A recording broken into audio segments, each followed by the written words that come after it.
আগামী ২৪ থেকে ৭২ ঘন্টায় আবারও চট্টগ্রাম অঞ্চলে সাময়িক প্লাবনের পূর্বাভাস দিয়েছে আবহাওয়া দপ্তর। হচ্ছে বৃষ্টিপাত, তাতে শঙ্কা আছে পাহাড় ধসের।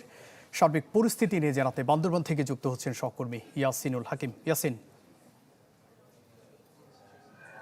জোবাইর আসলে কয়েকদিন টানা বর্ষণের পর বান্দরবানের নির্মাঞ্চল প্লাবিত হয়েছে। এর পরবর্তী থেকে বেশ কিছুদিন রৌদ্রোজ্জ্বল পরিবেশ আমরা দেখেছি, কিন্তু গত কয়েকদিন এবং আজকে সকাল থেকে আমরা দেখেছি বিভিন্ন সময় থেমে থেমে বৃষ্টি, আবার কখনো ভারী বর্ষণ, কখনো গুড়ি গুড়ি বৃষ্টি। এটির কারণে কিন্তু পাহাড়ের যে একটি ধসের সংখ্যা রয়েছে সেটি আমরা লক্ষ্য করেছি। আমরা কথা বলেছিলাম পানি সংরক্ষণ এবং মৃত্তিকার সাথে, তারা আমাদেরকে যেটি জানিয়েছে যে টানা বর্ষণের কারণে পাহাড়ের যে মাটিগুলো রয়েছে সবগুলো আসলে অনেকটা নরম হয়ে গেছে এবং বিভিন্ন জায়গায় অতীতে আসলে পাহাড় ধসের ঘটনা ঘটেছে। এবং আজকে এবং গতকালকে যে টানা বর্ষণ, থেমে থেমে বৃষ্টি এবং ভারী বর্ষণ, এটির কারণে পাহাড় ধসের আরো একটা সংখ্যা বেড়েছে এবং এটির কারণে কিন্তু আশঙ্কা থেকে মুক্ত থাকার জন্য মানুষকে পাহাড়ের পাদদেশ থেকে যারা বসবাস করছে তাদেরকে সরে যাওয়ার জন্য তারা পরামর্শ দিয়েছে।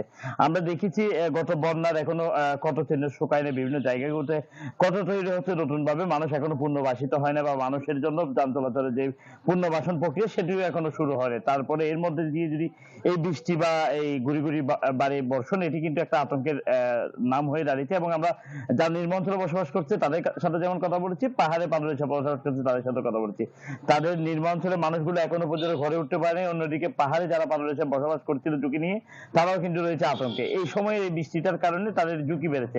তবে জেলা প্রশাসন বলছে ঝুঁকি এড়ানোর জন্য প্রত্যেকটি জায়গায় জেলা প্রশাসন, উপজেলা প্রশাসনের নানা প্রস্তুতি রয়েছে এবং যারা পাহাড়ে পাদদেশে বা বিভিন্ন জায়গায় ঝুঁকিপূর্ণভাবে বসবাস করছে তাদেরকে সরিয়ে আসার জন্য তারা বিভিন্ন পদক্ষেপ নিয়েছে এবং সতর্কতা বাড়াচ্ছে।